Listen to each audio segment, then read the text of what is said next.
Hi everyone and welcome back to Brush and Bubbles. Today we're going to be painting cherries. This is such a fun painting to do. The whole family can get involved. It's really simple yet effective. You might even end up with a whole array of cherry paintings in so many different colours. So let's jump straight into the tutorial where I'll talk you through what you'll need to create this at home. So as you can see in front of me, I have my canvas. You can either have it in portrait or you can always paint it in landscape. You might have somewhere in the house where you want this painting to go. So you can just paint on your canvas however you like. I've got 3 different size brushes here, a medium square shaped, I've got a medium brush and then a smaller pointy one, my kitchen towel, a glass of water, and my palette with my paints in. So I'm going to be using predominantly white for this painting, and then I've got some pink, some red and 2 different shades of green. I'd also recommend just having a scrap piece of paper just nearby, just in case you want to practice your cherries before you go on to your canvas. We're going to start by painting the back of our canvas. So I'm going to go for a light pink colour. I quite like the contrast between pink and red. It's quite 90s. I like how it clashes a bit. So I'm going to go for a pink background and then my red cherries with the green stalks. But please just feel free to use any colour that you want for your own background and also your cherries. You might not want to go for the traditional red cherries. You might want to do a rainbow shade of cherries all over your canvas. So I'm going to pick up my medium brush and I'm just going to mix up my colour for my background. So I want this to be quite a pastel shade, so I'm going to start with lots of white as my base. I'm just going to move it over to another bit on my palette. And then I'm just going to add a little bit of this pink to it and give it a good mix. See what colour I come up with.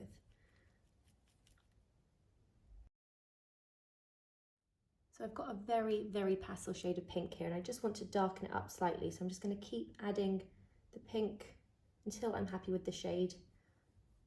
I think that mixing your own paint colours is one of the funnest parts of painting. So just feel free to have an experiment with your mixing. And remember, if you don't like a colour, you don't have to use it. You can just start again until you're happy. I would then just suggest adding 2 or 3 drops of water to this paint and give it a good mix. It just helps the paint become more fluid so that it doesn't dry too quickly whilst we're still working with it. And as soon as you're ready, we can just cover up that whole background with your shade or colour of choice. Remember as well, if you are painting on a canvas, it's nice to wrap the paint around the sides of the canvas as well.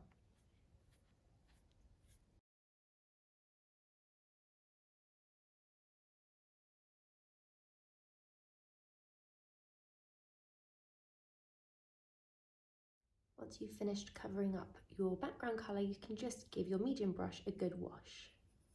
I'm just going to carefully move my painting to the side while we leave it to dry, just because I want to show you a few different techniques on how you can draw in your cherries. So I've just got my scrap piece of paper here and a pencil. So essentially, all cherries are a little bit like a heart shape at the top. And instead of bringing the heart shape down to a point, you can just round off the base. So you have that kind of shape. And the great thing about painting any kind of fruit or any kind of nature is that don't worry if they're not all equal, don't worry if they aren't the same size, if some are slightly wobbly. We want them all to have their own individual personality.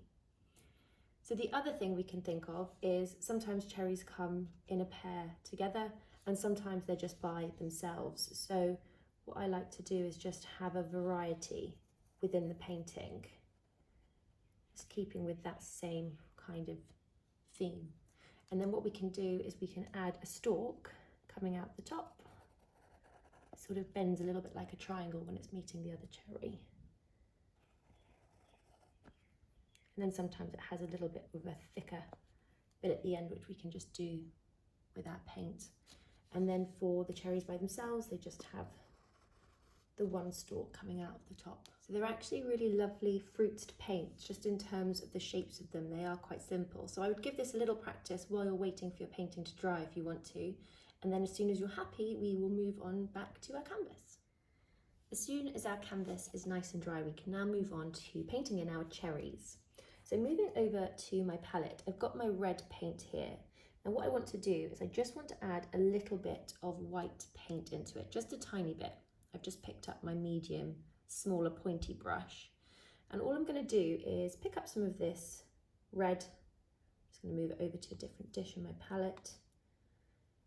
And all I want to do is add a small amount of white to this red paint. Now we don't want to add too much so that it turns pink, but white paint helps make the paint more opaque, so less see-through in consistency and in texture, which is what we want when we're creating something as bold as cherries. So I'm just adding in a little bit of white at a time, just to make that paint more opaque.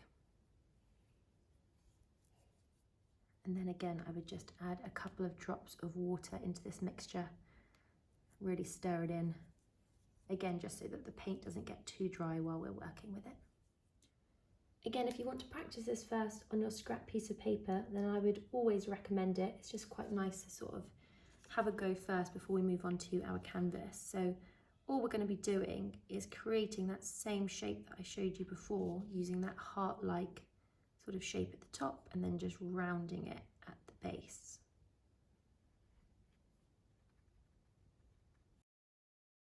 Again, don't worry, like I mentioned, if you've got some wobble going on in your cherries, it's all just part of the look. So give it a little practice, and then whenever you're happy, you can move back over to your canvas. I'm going to go for an all over design with my cherries. So what I'm going to do is have them scattered all over the canvas, and I'll even have a few coming off the sides and the top and the bottom, and they'll face different directions just to have a nice variety in my painting. Take your time with this, there's absolutely no rush. Just pick up your paint. If you've watched any of our other videos, you'll know that I like to sort of prepare my brush before I move over to my canvas. So just dash off any excess paint so you haven't got too much on your brush, because you can always add more. And then whenever you're ready, we can start creating our first cherries. So if you're right-handed, I would recommend starting at the top left-hand side of your canvas. It just means that you can rest your hand down on the canvas while you're drawing your cherries, and you can sort of sweep across, sweep round, sweep down, rather than starting here and then you might smudge them as you're creating the cherries elsewhere. So just, if you're right-handed, start top left. If you're left-handed, start top right. And you can just start creating the shapes for your cherries.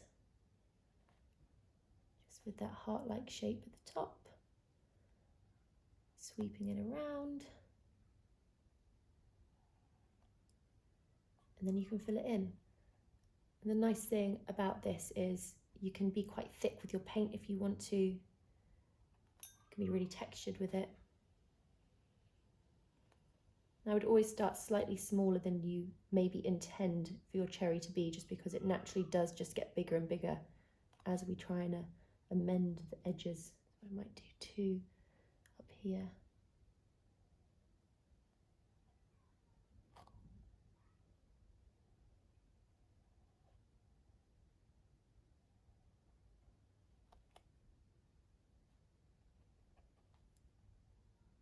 Like I mentioned before, it's up to you how many cherries you have on your painting. I would just say, while you're starting to paint them in, just bear in mind that we're going to be having the stalks coming out of the top. So it's just nice to leave a little gap and not have them too close together, just so that you can have the space for the stalks and we can see the stalks nicely and they'll pop as well. So whenever you're ready, you can just spend some time painting in all of the cherries that you want to your painting.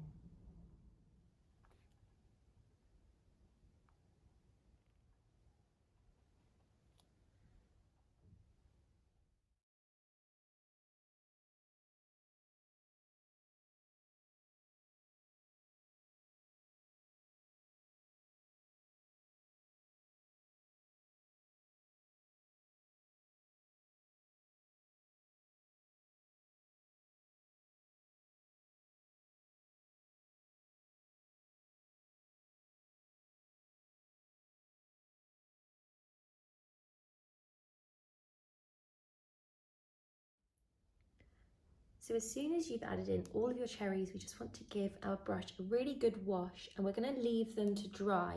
So while we leave them to dry, we'll go over and mix up our green colours for our stalks. So moving back over to our palette, I'm just picking up my smaller brush. We're now going to mix up our shade of green for the stalks. So I've actually got two different shades of green here, quite a light bright one, and then a very, very dark pigmented green. So I just want to mix them both up. So I'm just going to pick up some of the bright green, some of the pigmented green. I'm going to give it a good mix. If you don't happen to have green available in your art kit, then don't worry, you can just make your own green by mixing up yellow and blue together. So again, I just want to make the paint more opaque, so I'm just going to pick up a little bit of white and then mix that back in. So I've gone for a slightly lighter shade of green just by adding more and more white to it, just because I want it to really stand out on the background with my pink and my red. I would also just add a few drops of water to this as well, just like we've been doing throughout the painting, just giving it a really good mix in. Whenever you're ready and you feel like your cherries are nice and dry, you can just prepare your brush, again just by dashing off any of the excess paint, and then we can move back over to our canvas. So again, I would stick to that same formula of starting from the top and working your way down the canvas. And all I'm going to do is very, very lightly just push down the bristles of the brush just at the top of my cherry. And then I'm just going to swoop the stalk out and around. And then wherever you've got your twin cherries, so I've got twins here, I'm just going to do that same thing that we practiced at the beginning, almost triangle-like shape. Curving the stalk around.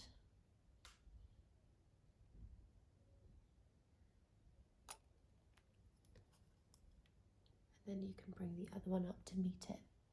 The lighter you push down with your brush, the thinner your line is going to be. So I know it's quite tricky, but it's nice practice to sort of get used to just really lightly pushing your hand down. And that's where I find actually just resting your hand on the canvas really, really helps. Just really steady yourself. Push down lightly. You only really need to touch the tip of the bristles to the canvas. You can carry on doing this to all of your cherries. And I would just say make sure when you've got your single ones, the stalks can come off curving in sort of different directions. So maybe to the right, maybe to the left. So they're not all too uniform and too structured. We want it to look nice and free. So whenever you're ready, just carry on adding your stalks to all of your cherries. If you want to, you can also just add a little bit of a thicker, sort of almost a blob to the top, just because that's where it would naturally be a little bit thicker. It's almost a bit like a triangle shape. It's only quite subtle, just at the top of your stalk.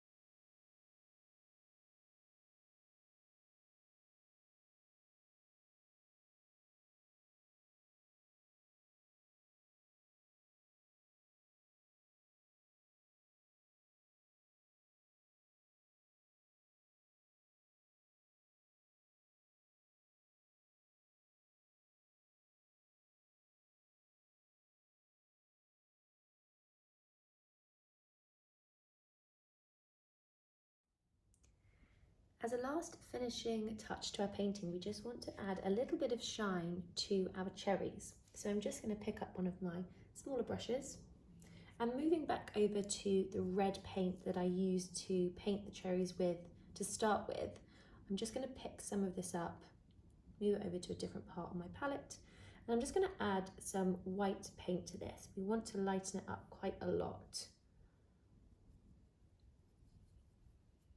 I also quite like when you're adding the white, not to overly mix it, just so it's got a few little streaks in there, because what we're going to do is we're just going to do little dashes on our cherries, and it's quite nice when you see a few streaks of the white paint within there. So as soon as you're ready, just prepare your brush, just make sure you haven't got too much paint on it, and then moving back over to our painting, we can just start adding a few little curves, and I would say stick to the shape that you've got already for your cherry. I'm just going to do a little sort of dash there, maybe one on this side. Just be careful not to smudge your painting because the green stalks are still going to be a little bit wet. What I like to do is just sometimes just rest my pinky on a spare bit of dry canvas just to give you a little bit more control. So all we're doing is almost, they almost look like commas, just little commas going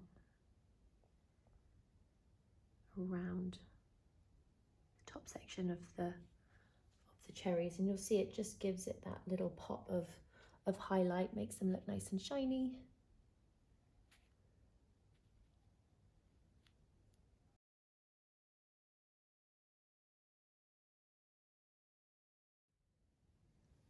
Once you've done that layer, if you want to take it a step further, you can always just add even more white to this paint just to lighten it up even more.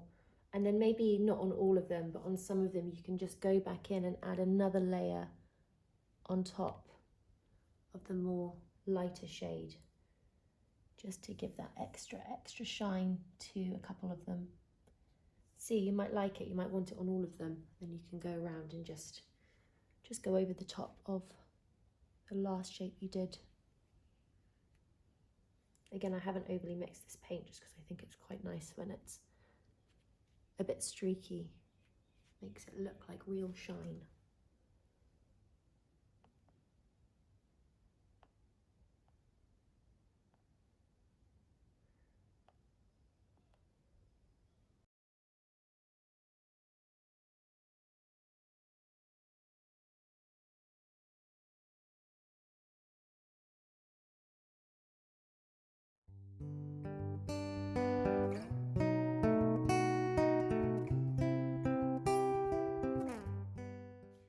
As soon as you're finished adding in all of the details that you want, you have then completed your cherry masterpiece. I hope that you all enjoyed that. If you did, then don't forget to hit the like button and make sure you subscribe to our channel so you get a little notification every time a new painting tutorial goes live. And as always, if you pop your creations on Instagram, then don't forget to give us a little tag at Brush and Bubbles because we absolutely love seeing all of your creations. Thanks everyone. Bye.